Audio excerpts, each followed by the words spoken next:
নানা ফ্রন্টের হুমকির মধ্যে সৌদি, তুর্কি, পাকিস্তানের নতুন প্রতিরক্ষা জোট। কাগজের চুক্তি রিয়াদকে রক্ষা করবে না সমালোচনা ইরান।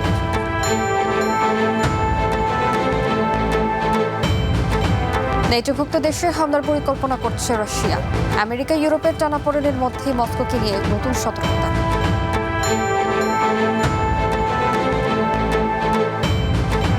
অভিবাসন নিয়ে টানাপোড়েন বাড়ছে স্পেন, ইতালির। সীমান্ত নিয়ে পাল্টাপাল্টি পদক্ষেপ সানচেজ ও মেলোনি সরকারের।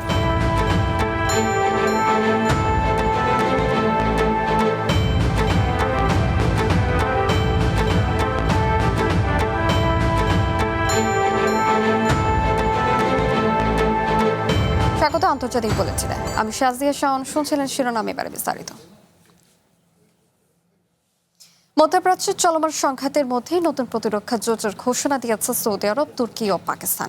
মক্কা চুক্তির আওতায় কোনো একটি দেশের ওপর হামলাকে বাকি দেশগুলোর ওপর আক্রমণ হিসেবে বিবেচনা করা হবে। চুক্তির ঘোষণা এমন সময় এসেছে যখন সৌদি আরবে হুতি ও ইরাকি বিদ্রোহীদের ব্যাপক হামলার সংখ্যা বাড়ছে। তবে এর তীব্র সমালোচনা করে ইরান বলছে, কাগজের চুক্তি তাদের রক্ষা করতে পারবে না। শুক্রবার পবিত্র মক্কা নগরীতে যৌথ প্রতিরক্ষা চুক্তিতে সই করেন সৌদি আরব, তুর্কি ও পাকিস্তানের নেতারা। বিবৃতিতে জানানো হয়, চুক্তির আওতায় তিনটি দেশের যে কোনো একটিতে সশস্ত্র আগ্রাসন বাকি দেশগুলোর ওপর হামলা হিসেবে বিবেচিত হবে। আল জাজিরা বলছে, 2023 সালের অক্টোবরে হামাস ইসরায়েল লড়াই শুরুর পর এই চুক্তির আলোচনা শুরু করে রিয়াদ, আঙ্কারা ও ইসলামাবাদ। ফেব্রুয়ারিতে ইরান আমেরিকা যুদ্ধ শুরুর পর তা গতি পায়। চলমান আঞ্চলিক উত্তেজনায় তুর্কি বা পাকিস্তান সরাসরি যুক্ত না থাকলেও তাতে জড়িয়ে পড়েছে সৌদি আরব। আমেরিকার সামরিক ঘাঁটি থাকায় ইরানের সরাসরি হামলার শিকার হয়েছে দেশটি। এছাড়াও সম্প্রতি রিয়াদের ওপর একের পর এক হামলা চালিয়েছে ইরান সমর্থিত হুথি বিদ্রোহীরাও। চুক্তির এই ঘোষণা এমন সময়ে এসেছে যখন ইরাক ও ইয়েমেনের বিদ্রোহীরা সমন্বিতভাবে সৌদি আরবে ব্যাপক হামলা চালাতে পারে বলে সতর্ক করছে গোয়েন্দারা। ইরানের আইআরজিসির দিক নির্দেশনায় এই হামলা পরিকল্পনা করা হয়েছে বলে দাবি তাদের। এই চুক্তির পেছনে গাজা সহ ফিলিস্তিন, লেবানন ও সিরিয়ায় ইসরায়েলের সাম্প্রতিক বেপরোয়া দখলদারিত্ব ও আগ্রাসনও ভূমিকা রেখেছে, এমনটাই জানাচ্ছেন বিশ্লেষকরা। যদিও এই চুক্তি আত্মরক্ষামূলক ও কোনো দেশকে লক্ষ্য করে নয় বলে জানাচ্ছে অংশীদার দেশগুলো। ত্রিপক্ষীয় চুক্তিতে যুক্ত দেশগুলো ধর্মীয়ভাবে একই সুন্নি মতাদর্শের অনুসারী। নেটো দেশগুলোর মধ্যে দ্বিতীয় বৃহৎ সামরিক বাহিনী রয়েছে তুর্কির। সৌদি আরব বিশ্বের শীর্ষ তেল রপ্তানিকারক ও পরমাণু অস্ত্রের মালিকানা থাকা একমাত্র মুসলিম দেশ পাকিস্তান। ফলে সামরিক, অর্থনৈতিক ও পরমাণু শক্তিতে জোটটির কৌশলগত ক্ষমতা শক্তিশালী প্রতিরোধী রক্ষ তৈরি করেছে বলে জানাচ্ছেন বিশ্লেষকরা। ইরান সরকারের পক্ষ থেকে এই চুক্তি নিয়ে আনুষ্ঠানিক কোনো বিবৃতি দেওয়া হয়নি। তবে দেশটির আইন প্রণেতা ইব্রাহিম রেজাই তীব্র সমালোচনা করে বলেছেন, কাগজে এই চুক্তি সৌদিকে নিরাপত্তা দেবে না, যেমনটা আমেরিকা পারেনি। তাই অন্যদের কাছে যেন নিরাপত্তা ভিক্ষা করতে না হয়, সেজন্য রিয়াদকে নীতি সংস্কার করার আহ্বান জানান তিনি। মার্জিয়া উপমা, ওয়ান ইন্টারন্যাশনাল ডেস্ক। ইরান যুদ্ধ থেকে বের হওয়ার পথ খুঁজছে আমেরিকা। গত কয়েক সপ্তাহ ধরে ট্রাম্প সরকারের উপদেষ্টাদের সাথে বেশ কয়েকটি রুদ্ধদ্বার বৈঠক করেন আমেরিকার জয়েন্ট চিফের চেয়ার জেনারেল ড্যান কেইন। তার মতে, শুধুমাত্র আকাশপথে হামলা করে ইরান যুদ্ধ জেতা সম্ভব নয়। এক সূত্রের বরাত দিয়ে এসব তথ্য জানায় বার্তা সংস্থা CNN। এদিকে ইরানের উপপররাষ্ট্রমন্ত্রী কাজেম গারিবাবাদির মতে, আমেরিকার কাছ থেকে সমঝোতার ইতিবাচক সাড়া মিলছে। বেশ কিছুদিন ধরেই ইরানে হামলা বন্ধ রেখেছে আমেরিকা। নতুন কোনো হামলা করার চেয়ে বরং তেহরানে যুদ্ধ থেকে বের হয়ে আসার পথ খুঁজছে ওয়াশিংটন। গত কয়েক সপ্তাহ ধরেই ট্রাম্প সরকারের উপদেষ্টার সাথে বৈঠক করে আসছেন জয়েন্ট চিফের চেয়ার জেনারেল ড্যান কেইন। উদ্দেশ্য, ইরানের যুদ্ধ থেকে আমেরিকাকে সরিয়ে আনা। এক সূত্রের বরাত দিয়ে সংবাদ মাধ্যম CNN জানায়, ইরান থেকে সরে আসতে মরিয়া হয়ে উঠেছেন ড্যান কেইন। তার মতে, শুধু আকাশপথে হামলা করে ইরানের জয় সম্ভব নয়। দীর্ঘস্থায়ী হামলার জন্য ওয়াশিংটনের অস্ত্র ভাণ্ডারের ওপরও চাপ সৃষ্টি হবে, আর ইরানে সেনা নামালে তা হিতে বিপরীত হতে পারে। এদিকে হরমুজ নিয়ে ওমান ও ইরানের চুক্তির বিষয়েও ট্রাম্প সরকারের হস্তক্ষেপ চোখে পড়ার মতো ছিল না। বরং এই চুক্তি বাস্তবায়িত হলে আমেরিকাও সমঝোতায় ফিরবে বলে আশা করছেন ইরানের উপপররাষ্ট্রমন্ত্রী কাজেম গারিবাবাদি। যদিও দুপক্ষের মধ্যে এখনো সরাসরি কোনো আলোচনা হয়নি। অন্যদিকে ইরানও আমেরিকার সাথে যুদ্ধ এগিয়ে নিতে চায় না বলে জানান দেশটির প্রেসিডেন্ট মাসুদ পেজেশকিয়ান। তার মতে, ইরান কখনোই এই যুদ্ধ চায়নি, কিন্তু আমেরিকা তাদের কঠিন হুমকির মুখে ফেলেছিল। Amanur Rahman, one international desk. Hormuz নিয়ে ইরান ও ওমানের মধ্যে শীঘ্রই চুক্তি হতে পারে বলে জানিয়েছে আমেরিকা। এর ফলে জলপথটি গিয়ে পুরোদমে নৌযান চলাচল শুরু হতে পারে বলে প্রত্যাশা ওয়াশিংটনের। নাম প্রকাশ না করার শর্তে ট্রাম্প প্রশাসনের এক কর্মকর্তা জানিয়েছেন, চুক্তির ঘোষণা এলে ইরানের বন্দর থেকে অবরোধ উঠিয়ে নেবে ওয়াশিংটন। জলপথটি নিয়ন্ত্রণে গত কয়েক সপ্তাহ ধরে ইরান ও ওমানের মধ্যে ব্যাপক কূটনৈতিক তৎপরতা চলছে। পরোক্ষভাবে এই সমঝোতায় আমেরিকার যুক্ত থাকার দাবিও উঠেছে।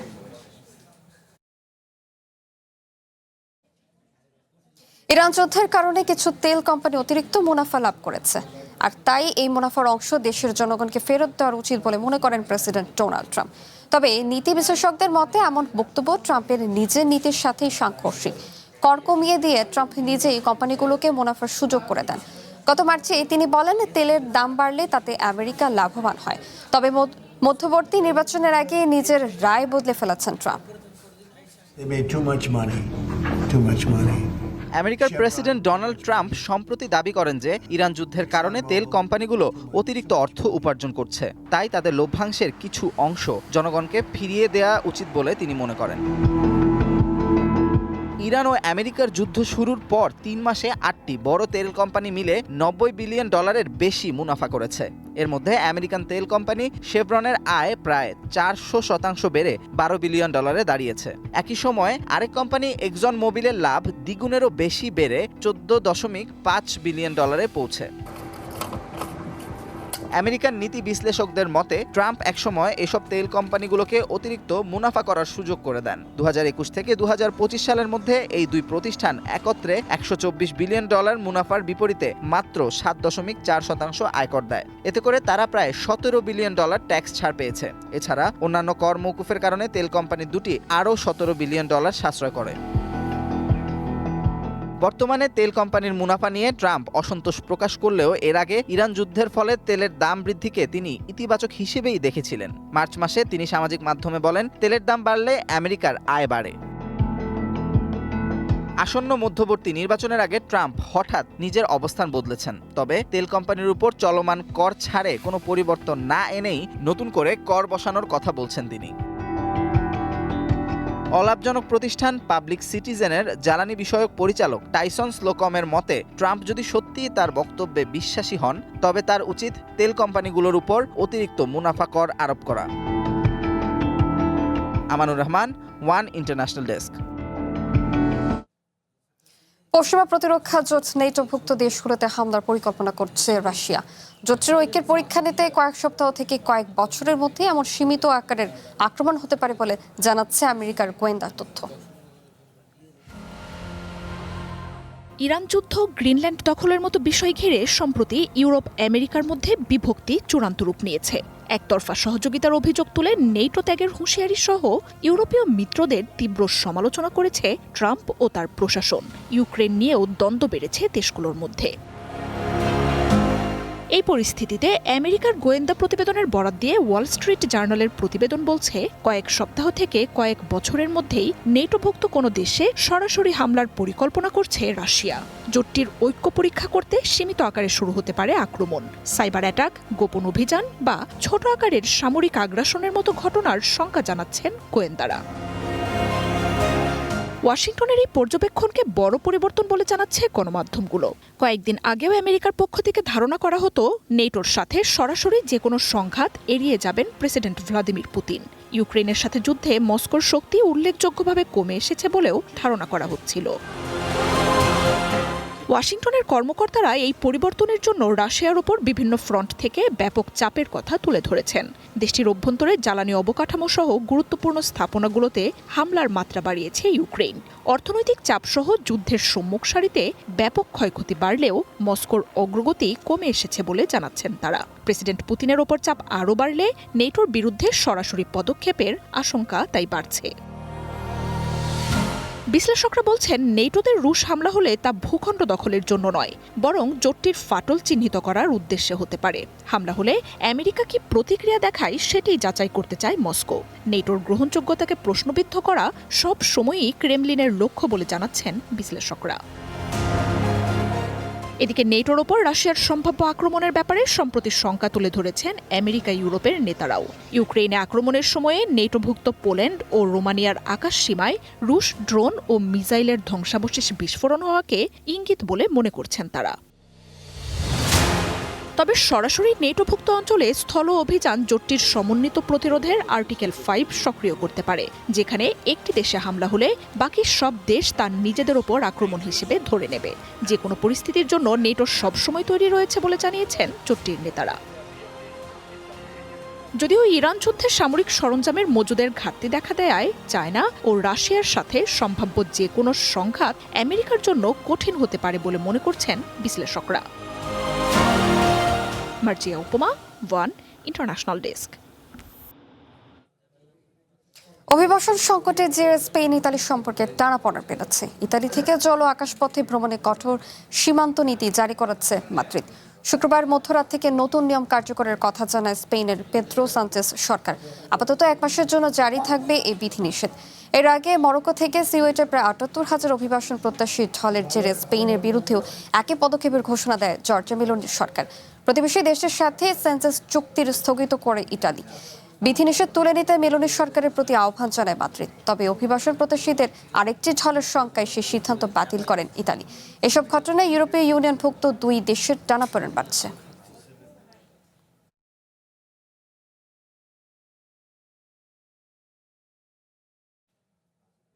নৌকায় ভূমধ্যসাগর পাড়ি দিয়ে গ্রিস উপকূলে পৌঁছানোর সময় কয়েক ডজন অভিবাসন প্রত্যাশীকে উদ্ধার করেছে দেশটির কর্তৃপক্ষ। এদের বেশিরভাগই বাংলাদেশ ও সুদানের নাগরিক বলে জানিয়েছে দেশটি। গ্রিসের সংবাদ মাধ্যম ডেমোক্রাতিয়া জানায়, লিবিয়া থেকে 48 ঘন্টার কম সময়ে একের পর এক নৌকায় অন্তত 202 জন অভিবাসন প্রত্যাশী ক্রিচে পৌঁছেছে। বৃহস্পতিবার সকালে 40 জন অভিবাসন প্রত্যাশীকে নিয়ে একটি নতুন নৌকা ক্রিটের দক্ষিণ পূর্বাঞ্চলে পৌঁছায়। এর কয়েক ঘন্টা আগে 112 জন অভিবাসন প্রত্যাশী নিয়ে আরও 2টি নৌকা সেখানে পৌঁছায়। প্রথম নৌকায় থাকা 56 জনের মধ্যে 31 জন সুদানের এবং 25 জন বাংলাদেশের নাগরিক। দ্বিতীয় নৌকাটিতে 47 বাংলাদেশের নাগরিক ছিলেন বলে জানায় কর্তৃপক্ষ।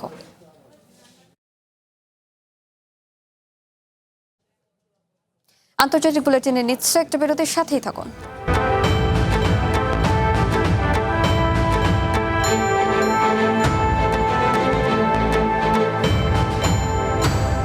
আবারও স্বাগত আন্তর্জাতিক বুলেটিনে। হোয়াইট হাউসে $40 কোটি বলরুম নির্মাণ বন্ধের আদেশ দিয়েছে আমেরিকার ফেডারেল আপিল আদালত। আদালতে 3 বিচারক বিশিষ্ট একটি প্যানেলের মতে প্রেসিডেন্টরা হোয়াইট হাউসের স্থায়ী বাসিন্দা নয়, তাই কংগ্রেসের অনুমোদন ছাড়া এই বলরুম নির্মাণ করা যাবে না। এদিকে হোয়াইট হাউসের ইস্ট উইং ভেঙে ফেলে সেখানে এই 90,000 বর্গফুটের বলরুম তৈরির উদ্যোগ নিয়েছিলেন ট্রাম্প প্রশাসন।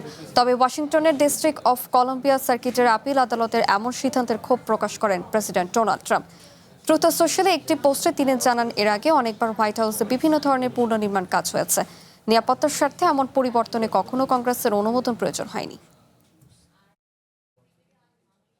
আলোচনার মাধ্যমে সম্পর্ক স্বাভাবিক করার কূটনৈতিক প্রচেষ্টার মধ্যেই উত্তেজনা নতুন তথ্য ছড়িয়ে পড়েছে অরুণাচল প্রদেশের ভারত চায়না সীমান্তে। সামাজিক মাধ্যমে ছড়িয়ে পড়া ভিডিও ছবিতে 2 দেশের সেনাদের মুখোমুখি অবস্থানের দাবি করা হচ্ছে। তবে এই নিয়ে আনুষ্ঠানিক কোনো বার্তা আসেনি কোনো পক্ষ থেকেই। এদিকে গুঞ্জনের মধ্যে অরুণাচলের 27 জায়গার নাম আনুষ্ঠানিকভাবে মানচিত্রে যোগ করার ঘোষণা দিয়েছে নয়াদিল্লি। অরুণাচল প্রদেশের আপার সুবনশিরি জেলার তাকসিং সেক্টরে ভারতীয় সেনা এবং চায়নার পিপলস লিবারেশন আর্মি পিএল এর মুখোমুখি অবস্থানের তথ্য উঠে এসেছে। যদিও 2 দেশের পক্ষ থেকে এমন কোনো আনুষ্ঠানিক তথ্য বা প্রতিক্রিয়া দেখা যায়নি। জুলাইয়ের শেষ দিকে সেনাদের মুখোমুখি অবস্থান ও উত্তেজনা পরিস্থিতি তৈরি হয়েছে বলে দাবি করা হচ্ছে। স্থানীয় গণমাধ্যম ইটিভি ভারত বলছে, ভারতীয় সেনাবাহিনীর সাথে যোগাযোগ করা হলেও তা নিয়ে কোনো প্রতিক্রিয়া দেয়নি তারা। এর আগে গত জুনে অরুণাচলের স্থানীয় সংগঠন দাবি করেছিল রাজ্যটির তাকসিং, মাজা, গালেমো, পোত্রাং সহ বিভিন্ন এলাকায় ভারতের ভূখণ্ডে নতুন অবকাঠামো নির্মাণ করছে চায়না। যদিও এই নিয়ে তখন ভারত সরকার কোনো স্পষ্ট বার্তা দেয়নি, তাই নতুন ভিডিওগুলোকে সাম্প্রতিক উত্তেজনার বলে দাবি করা হচ্ছে। ভারত চায়না সীমান্তের পূর্বাঞ্চল, বিশেষ করে অরুণাচল প্রদেশ দীর্ঘদিন ধরেই 2 দেশের মধ্যে কূটনৈতিক ও সামরিক টানাপোড়েনের অন্যতম কেন্দ্র।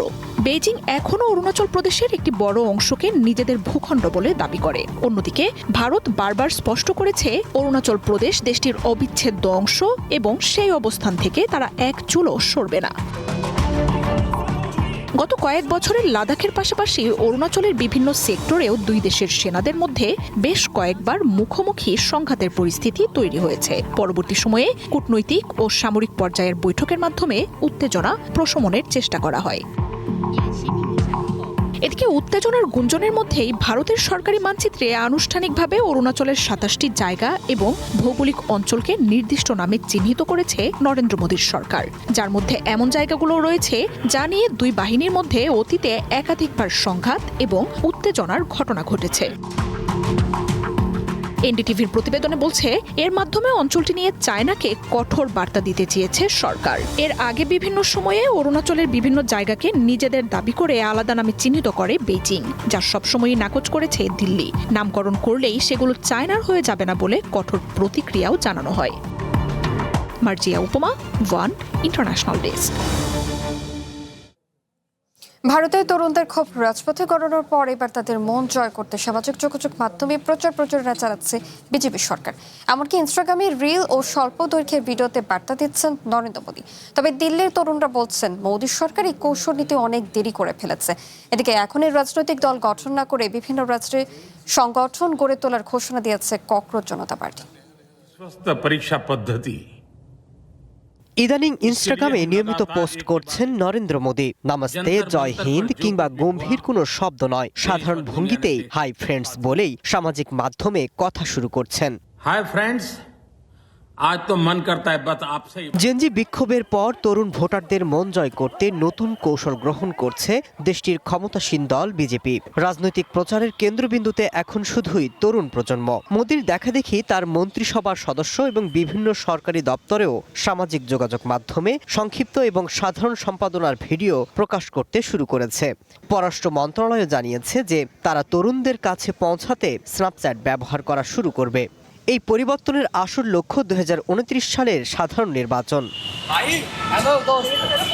বিজেপি সরকারের এমন কর্মকাণ্ডকে ইতিবাচক বলেই মনে করছেন তরুণরা। তবে তারা বলছেন তরুণ প্রজন্মকে উস্কে দিয়ে বিজেপির এই কৌশল ফিকে মনে হচ্ছে।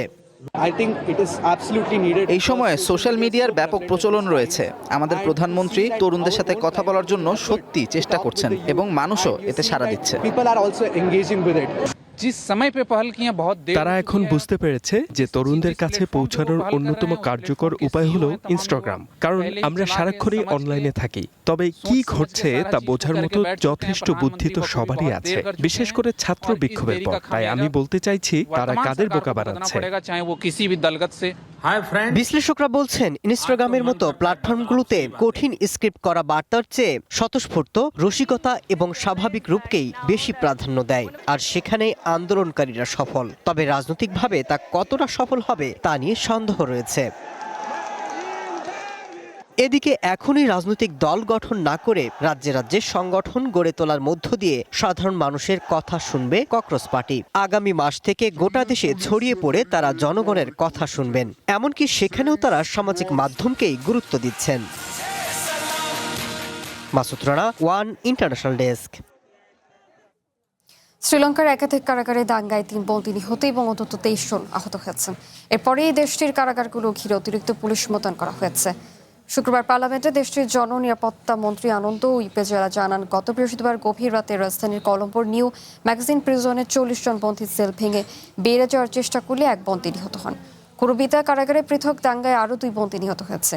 এই দুটি ঘটনায় ২৩ জন বন্দী আহত হয়েছেন। পুলিশ ও বিশেষ বাহিনী উভয় কারাগারে দাঙ্গা নিয়ন্ত্রণে আনতে সক্ষম হয়েছে বলে পার্লামেন্টে জানান জননিরাপত্তা মন্ত্রী। আন্তর্জাতিক বুলেটিনে নিচ্ছে আরেকটা বিরতির সাথেই থাকুন।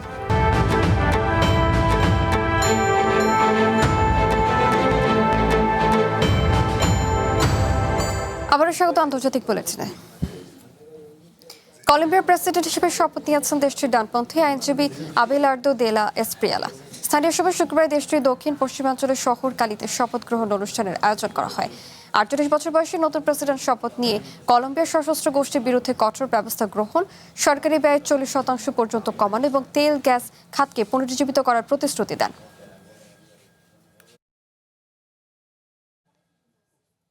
চায়নায় মহাসমারোহ উদযাপিত হলো এই নৃগোষ্ঠীর ঐতিহ্যবাহী মশাল উৎসব। স্থানীয় সময় বৃহস্পতিবার দেশটির দক্ষিণ পশ্চিমাঞ্চলে ইউনান প্রদেশের চুচিয়াং অঞ্চলে অনুষ্ঠিত হয় উৎসবটি। বর্ণিল এই আয়োজনে স্থানীয় আদিবাসীদের পাশাপাশি অংশ নেন তাইওয়ান থেকে আসা পর্যটকরা। রাতের আধার নামতেই জ্বালানো হয় শত শত মশাল, আর সেই আগুনের আলো ঘিরে সুর ও ছন্দে মেতে ওঠেন সবাই। চায়নার দক্ষিণ পশ্চিমাঞ্চলীয় ইউনান প্রদেশের চুচিয়াং স্বায়ত্তশাসিত অঞ্চলে ঠিক এভাবেই অনুষ্ঠিত হয় এই জাতিগোষ্ঠীর ঐতিহ্যবাহী মশাল উৎসব। এই বিশেষ উৎসবে এবার যোগ দিয়েছেন তাইওয়ান থেকে আসা অসংখ্য পর্যটক। সন্ধ্যার আলো আধারি পার হয়ে রাত বাড়ার সঙ্গে সঙ্গেই জমে ওঠে উৎসবের মূল আকর্ষণ। হাজার বছরের পুরনো প্রথা মেনে শুরুতেই অনুষ্ঠিত হয় আগুন পূজা। এরপরই রাস্তায় নেমে মশাল শোভাযাত্রা করে তারা। সুরের তালে তালে লোকজ ঐতিহ্য বাম্পায়ের নাচ মেতে ওঠেন সব বয়সের মানুষ। উৎসবে শুধু নাচ গানই নয়, আয়োজন করা হয় লোক সংস্কৃতির নানা প্রতিযোগিতা। আগুনের চারপাশে গোল হয়ে নেচে গিয়ে এই সংস্কৃতির এই আয়োজন উপভোগ করেন ভিনদেশি দর্শনার্থীরাও। আনন্দের পাশাপাশি নিজেদের সংস্কৃতিকে সবার সামনে তুলে ধরার এক দারুণ ক্ষেত্র তৈরি হয় এই আয়োজনে। এই জাতিগোষ্ঠীর কাছে এই মশাল উৎসব শুধু একটি অনুষ্ঠান নয়, এটি ভালো ফসল বোনা এবং একটি সুন্দর ভবিষ্যতের প্রার্থনার প্রতীক। পাশাপাশি বিভিন্ন সংস্কৃতির মানুষের মধ্যে সম্প্রীতি ও মেলবন্ধনের এক অনন্য মাধ্যম হয়ে উঠেছে হাজার বছরের পুরনো এই ঐতিহ্য। HM. Ataullah, one international desk. এই ছিল আন্তর্জাতিক বুলেটিনের চ্যানেল ওয়ানের সাথেই থাকুন। যুক্ত থাকুন আমাদের ফেসবুক পেজ এবং ইউটিউব চ্যানেল সহ অন্যান্য সোশ্যাল মিডিয়া লিঙ্কগুলোতে।